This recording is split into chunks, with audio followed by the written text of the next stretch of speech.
नमस्कार। आज का मोटिवेशनल वीडियो है, गुरु कौन है। तो सबसे पहली बात है कि गुरु हम जो कहते हैं इसके बारे में हमने आध्यात्मिक रूप से या शास्त्रीय रूप से हम कहें तो हमने आप देखें जगत गुरु रामभद्राचार्य जी ने बड़े अच्छे ढंग से समझाया कि गुरु कौन होता है। शास्त्रीय ढंग से उन्होंने उसकी व्याख्या की है। हम बात करें यदि अन्य रूपों में गुरु को देखने की, तो गुरु जो बड़ा है, यानी किससे बड़ा है, उम्र से बड़ा है, वो गुरु है। यानी अपने से बड़े माता पिता, हम उनको गुरु मानते हैं। क्यों मानते हैं? क्योंकि वो हमें हर दिशा देते हैं। हमारे जीवन की सारी सारा जो भी हमारा मार्गदर्शन है वो हमारे माता पिता के द्वारा ही होता है। चाहे माता पिता किसी भी उम्र के हों, चाहे माता पिता अल्प ज्ञान वाले हों या विशेष ज्ञान वाले हों, लेकिन शुरू में माता पिता के द्वारा होता है। यदि माता पिता नहीं है तो उनको भी हम माता पिता की ही श्रेणी में देंगे, जिनके द्वारा बच्चे का लालन पालन होता है। वो माता पिता तुल्य है, लेकिन वो भी जो है वो गुरु के समान है। दूसरे गुरु कौन है? पद से बड़े व्यक्ति। पद से बड़े व्यक्ति कौन? जितने भी बड़े पद हैं, उन पदों को संचालित करने वाले जितने भी व्यक्ति हैं, वो सब गुरु हैं। किस लिए गुरु हैं? क्योंकि यदि उनके अंदर गुरु की योग्यता नहीं होती तो वो उस पद पर बैठ ही नहीं सकते थे। यानी उस पद को संभालने की योग्यता वही रख सकता है जो हर चीज़ की जानकारी रखे। इसलिए वो सब गुरु हैं। गुरु वह भी है जो आकार में बड़ा है, वो भी गुरु। गुरु इसके अलावा गुरु कौन है? जो समस्या का समाधान करते। समस्या समाज के अंदर भिन्न तरह की होती है। सामाजिक समस्या हो सकती है, आर्थिक समस्या हो सकती है, चिकित्सीय समस्या हो सकती है, जो और वैज्ञानिक समस्याएं हो सकती हैं, जो और तरह की समस्याएं आज हमारे, जैसे हम नए प्रणाली, नई शिक्षा प्रणाली, नई चीज़ों की प्रणाली, नई चीज़ों की जानकारी के लिए जो प्रयासरत हैं, जितनी रिसर्च इस समय चल रही, वो सब जितनी भी चीज़ें हैं, वो कौन कर सकता है? उसका समाधान कौन कर सकता है? गुरु। क्यों कर सकता है? क्योंकि वो इतना योग्य है कि नई चीज़ों को बना सकता है। पहले तो वो योग्य है, फिर उन चीज़ों को बना भी सकता है, उन पर काम कर सकता है, प्रैक्टिकल काम कर सकता है। तब वह व्यक्ति गुरु योग्य है, जो समस्या का समाधान करे। गुरु वो भी है जो ज्ञान रखता हो। कौन सा ज्ञान? आध्यात्मिक ज्ञान। वो ज्ञान सामाजिक भी हो सकता है, मतलब ज्ञान रखता है वो आध्यात्मिक ज्ञान। यानी आध्यात्मिक ज्ञान के रूप में अलग अलग जो हम देखते हैं, अलग अलग जो लोगों के ने अपने अपने जो ईश्वर बनाए हुए हैं, या भगवान के बारे में जानना चाहते हैं, या भगवान की बनाई हुई चीज़ों के बारे में जानना चाहते हैं, धर्म के बारे में जानना चाहते हैं, अधर्म के बारे में जानना चाहते हैं, सामाजिक संरचना के बारे में जानना चाहते हैं, वेद से लेकर के अन्य सभी धार्मिक ग्रंथों तक की जो जानकारी रखे, वो सारे जितने भी व्यक्ति हैं, जितने भी हैं, वो सब गुरु ही हैं। क्योंकि चाहे वो किसी भी धर्म का जानने वाला हो, वो व्यक्ति गुरु ही कहलाएगा। क्योंकि धर्म के लिए जानने के लिए उसकी डीप नॉलेज में जाना पड़ता है। अलग अलग धर्म की अलग अलग नॉलेज है। वैसे तो सामान्य अर्थों में हम क्या कहते हैं? जो धार्यते इति धर्म, जो धारण किया जाए वो धर्म है। अब जो धारण कर लिया, धारण व्यक्ति किस चीज़ को करता है? उस कल्चर को जिसमें वो पलता बढ़ता है, उन लोगों को की बातों पर चलता है जो लोग उसके आसपास होते हैं। उन चीज़ों के माध्यम से वो व्यक्ति बढ़ता है जो चीज़ें उसको जो है वो दी जाती हैं। यानी एक व्यक्ति को जो बचपन से पाल करके ईसाई धर्म की शिक्षा दी गई, दूसरे को हिंदू की धर्म की शिक्षा दी गई, तीसरे को बुद्ध धर्म की शिक्षा दी गई, तो जिस तरह से उसका पालन पोषण हुआ वो उसके आधार पर ही चीज़ों को जानता है। अब ये बात अलग है कि उसको विशेष बातों की नॉलेज है या नहीं है, विशेष बात अलग क्यों है, इस बारे में कि उसकी जानकारी है या नहीं है, वो अलग बात है। लेकिन सामान्य रूप से एक व्यक्ति वहीं से जुड़ता है और वो उसी धर्म को अपनाता है जिस धर्म में उसका लालन पालन होता है। वही उसके गुरु होते हैं, वही वो उन्हीं चीज़ों के द्वारा अपने जीवन को संचालित करता है। इसके अलावा क्यों न गुरु जो जिनसे ज्ञान प्राप्त हो, ज्ञान किस तरीके का ज्ञान, जो हमें पहले कुछ सामाजिक दिशा देने में, हमारे सबसे पहले सामाजिक दिशा माता पिता की भूमिका, बाबा दादी की भूमिका, परिवार के अन्य बड़े लोगों की भूमिका किस तरह की होती थी। वो बच्चे को जो है वो दिशा देते थे कि किस तरीके से बच्चे को पढ़ाया और बढ़ाया जाए। इस बात की शिक्षक जो है वो अब ये तो डिसाइड कर लिया कि इस बच्चे को धनुर्विद्या सिखानी है, लेकिन धनुर्विद्या सिखाने के लिए द्रोणाचार्य को ढूंढा गया। अलग तरह के ज्ञान लेने के लिए, अलग तरह की शिक्षाओं के लिए व्यक्ति को अलग अलग शिक्षकों के पास भेजा जाता है। अलग अलग चीज़ की जो अलग अलग शिक्षाओं के ज्ञाता, अलग अलग सब्जेक्ट के ज्ञान रखने वाले लोगों के पास व्यक्ति को उस बच्चे को माता पिता जो है वो सौंप देते हैं। अलग अलग ज्ञान के जो डिपार्टमेंट हैं उनके जो लीडर हैं उनके हाथों में अपने बच्चों को लोग सौंप देते हैं। क्यों? ताकि वो बच्चा उस फील्ड में महारत हासिल कर सके। तो ये जो शिक्षा है, पहली शिक्षा कहाँ से मिली उसको? अपने परिवार के सारे जितने भी बड़े सदस्य हैं, चाहे वो बाबा है या बाबा तुल्य है, पिता है या पिता के समकक्ष है, माता है या माता के समकक्ष है, वो सारे लोग जो उसका मार्गदर्शन कर रहे हैं, वो सब जो है पारिवारिक सदस्य, वो सब उसके गुरु तुल्य है, जिसमें माता पिता की भूमिका सबसे ऊपर आती है। उसके बाद कौन है? उसके बाद शिक्षक। जैसे मैंने बताया कि जितने भी तरह का ज्ञान व्यक्ति प्राप्त करता है वो उस फील्ड के मास्टर व्यक्ति के पास जाता है, जो उसको उस फील्ड की पर्टिकुलर जानकारी दे करके उस पद पर पहुंचाते हैं जिस पद के वो योग्य है।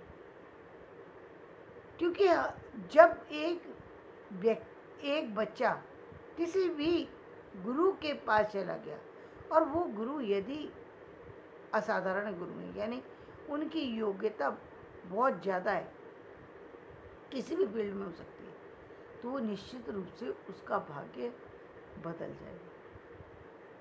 क्यों? क्योंकि कहते ना, जब आप पहुंच गए ऐसे हाथों में जो कि हर चीज़ को तराश सकता है, तो फिर आपको ना तराशे जाए, ऐसा हो नहीं सकता।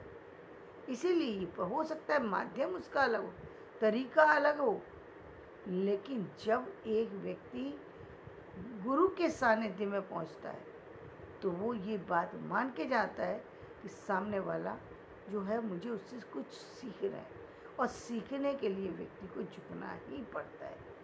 ये मानना पड़ता है कि मैं सीखने आया हूँ, सिखाने नहीं, तब व्यक्ति किसी चीज़ को सीख पाता है।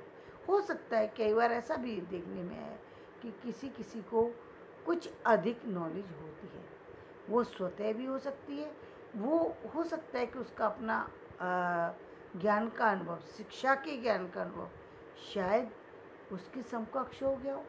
जैसे अभी हम कुछ बच्चों को देख रहे हैं जो कि बहुत कम क्लास में बहुत बड़ी बड़ी क्लासों को जो है पढ़ा रहे हैं, तो ऐसा रेयर है, लेकिन ऐसा हो सकता है कि उसने गुरु से भी अधिक चीज़ों को जानकारी प्राप्त कर ली हो सकता है। क्योंकि एक तो महत्वपूर्ण किताबों का मिलना और दूसरा उसके अध्ययन करना, दोनों ही बातें महत्वपूर्ण है। और यदि दोनों ही बातें किसी व्यक्ति में हैं तो उसका महत्व तो निश्चित रूप से बढ़ जाता है। बेशक वो गुरु के पास जा रहा है, लेकिन शायद उसका ज्ञान गुरु के समकक्ष हो चुका है या शायद उससे भी ज़्यादा हो चुका है, ये कहा जा सकता है। इसके अलावा कौन है? जो गुरु जो आकर्षण की क्षमता रखता हो, यानी किस तरीके का आकर्षण? हर व्यक्ति के को अपनी तरफ खींचने का आकर्षण। यानी जब हम देखते हैं ना, जो व्यक्ति, जो समाज, जो परिस्थिति किसी से भी न संभले, लेकिन एक व्यक्ति आए और वो सारी चीज़ों को, चाहे कितनी भी खराब सिचुएशन हो, वो उसको हैंडल कर ले, तो वो व्यक्ति कौन है? वो गुरु है, जिसमें सबको आकर्षित करने की क्षमता है, सबको संभालने की क्षमता है, सबको अपने हिसाब से ढालने की क्षमता है। ये हर किसी में नहीं होती। ज्ञान तो पूरे संसार में इस समय बहुत लोग ले रहे हैं, लेकिन ज्ञान के बाद ये आकर्षण किसी किसी में होता है। तो ये क्या है? गुरु के का आकर्षण। गुरु के अंदर जो आकर्षण है, गुरु वही है जो आकर्षण की क्षमता रखता हो, जो हर व्यक्ति को तराशने की क्षमता रखता हो। एक हो सकता है कि एक उसके पास दो जो है स्टूडेंट पहुँचे, एक ऐसा स्टूडेंट है जो बहुत बुद्धिमान है, एक ऐसा पहुँचे जिसकी बुद्धि है ही नहीं। अब गुरु के पास जो ऐसी क्षमता वाला पहुँच गया जिसके पास बुद्धि ही नहीं है और दूसरे के पास बुद्धि है, अब गुरु क्या करेगा? तो एक पर उसको मेहनत ज़्यादा करनी पड़ेगी। जो गुरु वाकई गुरु है तो वो हर तरीके से अपने उस कमज़ोर छात्र को वहाँ तक ले जाएगा। कैसे ले जाएगा? उस पर काम ज़्यादा करके, काम ज़्यादा करना पड़ेगा, टाइम ज़्यादा देना पड़ेगा। निश्चित रूप से उस तक ले जा सकता है या उसके आसपास तक ले जा सकता है। दोनों चीज़ें हो सकती हैं, क्योंकि कई बार कहते हैं ना, बहुत ही कम बुद्धि हो फिर भी इतना निश्चित व्यक्ति को बना दिया जाता है वो अपना जीवन अच्छे से चला के ले जाए। तो ये बात किसके द्वारा संभव है? गुरु के द्वारा। तो गुरु वही है जो कि आकर्षण की क्षमता रख के सामने वाले को स्वतः दिल से नत होने के लिए मजबूर करे। स्वामी विवेकानंद कहने नहीं गए लोगों को कि तुम आकर के मुझे मानो। तुलसीदास कहने नहीं गए कि मुझे मानो, कहने नहीं गए कबीर कि मुझे मानो। ये बात अलग है कि कबीर भी ये चाहते थे समाज में मुझे स्थान मिले, वो अलग बात है, लेकिन हर व्यक्ति से कहने जाना भी संभव नहीं था और किया भी नहीं वैसा। लेकिन कहते हैं ना, जो विशेष होते हैं उनकी तरफ व्यक्ति स्वतः ही झुक जाता है। उनके कार्य तो सबको उन्नत कर दे, वो व्यक्ति जो आकर्षण की क्षमता रखे वो गुरु है। गुरु जो मार्गदर्शक हो, जब भी व्यक्ति कोई रास्ता भटक जाए, दिशाएं कई सारी आ गई, कई सारे मार्ग आ गए, कई बार व्यक्ति सिर्फ दो ही रास्तों पर दुविधा में ही पड़ता है, और कई बार व्यक्ति बहुत दुविधा से में नहीं होता, बल्कि हम एक तरीके से हम इसको सामान्य शब्दों में कहेंगे डिस्टर्ब होता है। यानी उसको कुछ पता ही नहीं है, उसको समझ में ही नहीं आ रहा, इतने रास्ते दिखाई दे रहे हैं कि उसको अब ये समझ में नहीं आ रहा मैं चलूँ किस रास्ते पर। ऐसे व्यक्ति को एक रास्ते पर लाना पहली बात, और उस रास्ते पर उसको चला देना और उसको उसकी मंजिल तक पहुंचा देना। यदि ऐसा कर पाने में कोई संभव है तो वो कौन है? वो गुरु है, जो उसका मार्गदर्शक है। कुमार्ग से सुमार्ग पर लाने वाला भी जो है वो मार्गदर्शक ही है। तो ऐसा भी व्यक्ति गुरु कहलाता है। और गुरु जो सबको समान दृष्टि से देखे, यानी भिन्नता है, वो जानता है कि भिन्नता है, हर तरीके की भिन्नता हो सकती है, ज्ञान की भिन्नता हो सकती है, जातिगत भिन्नता हो सकती है, सामाजिक भिन्नता हो सकती है, भौगोलिक भिन्नता हो सकती है, लेकिन फिर भी सबको जोड़ दे और सबकी समस्याओं का समाधान कर दे। जो भी आ गया उसको समाधान मिलेगा ही मिलेगा, वो दे ही देगा उसको समाधान, चाहे वो किसी भी तरीके का व्यक्ति उससे आके मिला, जुड़ा, समाधान चाहता है, समाधान मिल जाएगा। तो वो व्यक्ति भी क्या है जो और समाधान भी मिलेगा, दूसरी उसकी समान दृष्टि। ऐसा नहीं है कि वो किसी एक व्यक्ति के लिए या एक धर्म के लिए तो वो बहुत ज़्यादा मानने वाला है, लेकिन दूसरी तरफ उसका झुकाव नहीं। एक धर्म को मानने का मतलब ये नहीं है कि आप ठीक है, हमारे इष्ट, हमारे गुरु एक होते हैं, निश्चित रूप से एक होते हैं, मानना भी चाहिए। क्यों मानना चाहिए? माता पिता हैं। अब माता पिता जो हमारे हैं, जिनसे हमने जन्म लिया है, वो विशेष हैं, निश्चित रूप से विशेष है। बेशक हम बहुत सारे लोगों को माता और पिता के समकक्ष माने, लेकिन मुख्य रूप से माता पिता होते हैं।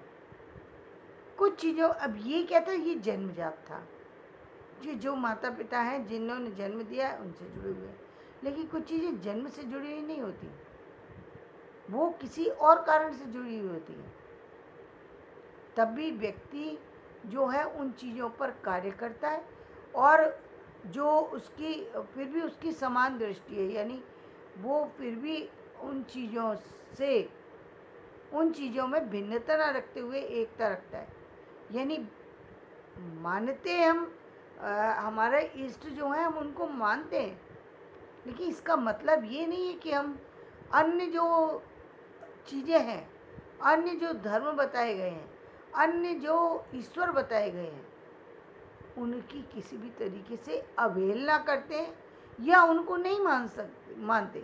दोनों चीज़ें हो सकती हैं। हो सकता है कि आपने जिसको ईश्वर माना है वो मुख्य रूप से ईश्वर यानी भगवान है या नहीं है, ये नहीं पता आपको, ये नहीं पता। क्योंकि भगवान कौन है? भगवान तो वो है जो पूरी सृष्टि को रच रहा है। और देवता कौन से हैं? जो हम कहते हैं जो हम कहते हैं 7 जन्म के बाद एक स्थिति जो बनती है, जहाँ पर जाकर के अलग अलग बट गए, कोई देवता बनता है, कोई राक्षस बन जाता है, कोई 84 लाख योनि में चला जाता है, तो वहाँ जाकर देवता बनते हैं, जिनको कुछ एक निश्चित समय तक उस योनि में रहना पड़ता है। देवताओं का कहते हैं ना, लेकिन भगवान जो है उनका अंत नहीं होता। भगवान वो करते हैं जो कोई नहीं कर सकता, कोई भी नहीं कर सकता, वो है भगवान। कोई भी व्यक्ति नहीं है इस पूरे संसार के अंदर जो कालिया नाग जिसको हम कहते हैं, जिसकी सहस्र फन तो छोड़िए, एक नाग के ऊपर भी कोई नहीं नाच सकता। एक नाग को भी अपनी उंगलियों पर कोई नहीं नचा सकता। हर किसी के संभव नहीं है कि वो एक नाग को भी नचा सके। क्यों? क्योंकि वो उसका संबंध कहीं ना कहीं पूर्व जन्म से निर्धारित है, इसलिए वो सांप उससे संचालित हो रहा है, अन्यथा नहीं हो सकता। शिव जी को हम कहते हैं, शिव जी जो हैं वो बड़ी विचित्र स्थिति में है। शिव जी की कैसी विचित्र स्थिति है? उनके पास सारे विरोधी चीज़ें हैं। क्या विरोधी चीज़ें हैं? देखिए, जो शिव जी के पुत्र हैं वो गणेश जी हैं। गणेश जी का जो वाहन है वो क्या है? चूहा, और चूहे को सांप खा जाता है। लेकिन साथ में पुत्र भी है और गणेश जी भी हैं और चूहा भी है, लेकिन सांप जो है गणेश जी को या चूहे को नुकसान नहीं पहुंचाते। यहाँ चूहा जो है वो एक अलग, देखिए, विरोधाभास स्थिति है। जब हम कहते हैं, जब बात आती है कार्तिकेय की, कार्तिकेय का वो कौन है? कार्तिकेय की का जो वाहन है वो मयूर। और मोर जो है, मोर होते हुए भी, मोर को भी सांप खा जाता है। मोर जो है वो सांप को खा जाता है। कार्तिकेय का वाहन कौन है? मोर। और मोर जो है वो सांपों को खा जाता है, लेकिन वो भी साथ में न, मोर जो है सांप, जो शिव जी के जो वो हैं, वहाँ पर जहाँ पर शिव जी की मूर्ति की स्थापना होती है, वहाँ पर जो है वो किसी भी तरीके से नुकसान नहीं पहुँचाता। ब्रह्मा विष्णु महेश, ये तो जो ये क्या है, ये तो सृष्टि का एक रूप दिखा दिया गया। ये तीनों जो हैं ये संचालित करने वाले, इस ब्रह्मांड के रचयिता हैं, जो सृष्टि के रचने वाले हैं वो हैं। शिव और शक्ति, इनको जोड़ दिया गया, तब शिव और पार्वती का वो एक बनाया गया। बैल, बैल जो है वो क्या है? वो भी पशु है।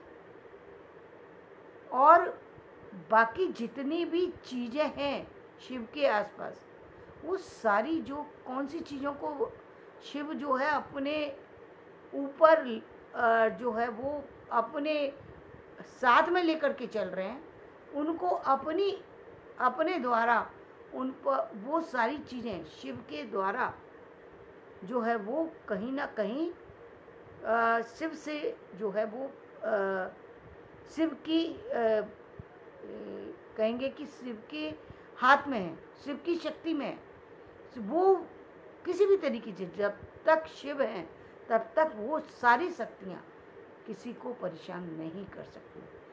चाहे आप किसी भी तरीके की कोई भी संसार की बाधा की बात कर लें, जब आप शिव के पास होंगे तो कोई बाधा नहीं आपको नुकसान पहुंचा सकती। और जो हम शिव की बात करते हैं और जब हम शिवलिंग की बात करते हैं, तो लिंग यहाँ पर शिवलिंग का मतलब है पहचान।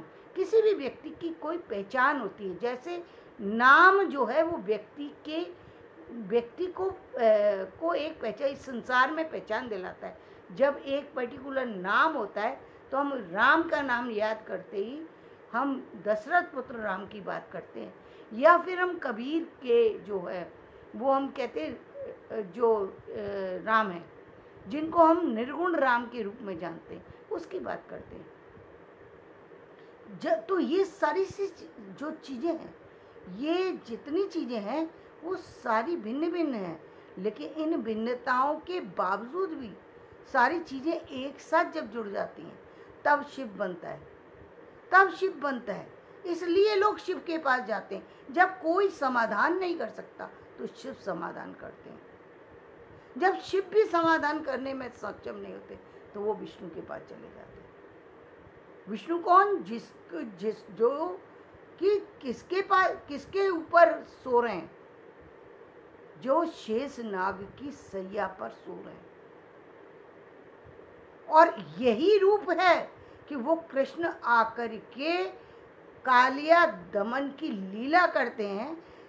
जब वो गेंद फेंक करके नदिया में कूदते और शेष नाग के ऊपर जाकर के नृत्य करने लगते हैं। ये सारी लीलाएं हैं, लेकिन ये सारी लीलाएं किससे? ये समान दृष्टि की सूचक है। तो भगवान जो है ये समान दृष्टि से देखते हैं, और जो गुरु होते हैं वो भी बेशक वो सबको अलग अलग जानते हैं, लेकिन समान दृष्टि से देखते हैं। तो धन्यवाद। आज का वीडियो में यही समाप्त करती हूँ। मेरा ये वीडियो पसंद आए तो इसे लाइक करें, शेयर करें, सब्सक्राइब करें।